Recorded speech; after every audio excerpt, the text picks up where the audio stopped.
ঢেলে দেখব কি কি পরিবর্তন ঘটে। প্রথমটাই ঢালছি, দেখো একটু যোগ করলাম, অল্প করে নাড়াচ্ছি, আবার একটু যোগ করলাম। দেখতে পাচ্ছ সলিউশনের কালারটা কিন্তু ধীরে ধীরে ধীরে ধীরে চেঞ্জ হয়ে যাচ্ছে, ইয়েলো টাইপের হয়ে যাচ্ছে। এবার আমরা লাস্টেরটাই যোগ করছি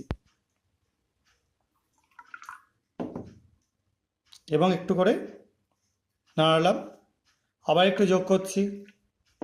দেখতে পাচ্ছ এটাও কিন্তু একটু হালকা লাইট ইয়েলো হয়ে গেছে।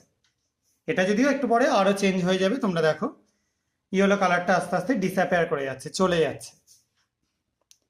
তাহলে এবার এই যে জিনিসটা পড়ে রইল, এই সলিউশনটাকে আমরা অন্য একটা এক্সপেরিমেন্টের কাজে লাগাবো। তার জন্য আমি এখানে আর একটা বিকার নিয়ে নিচ্ছি, এই বিকারের মধ্যে যোগ করে দিচ্ছে এই সলিউশনটা।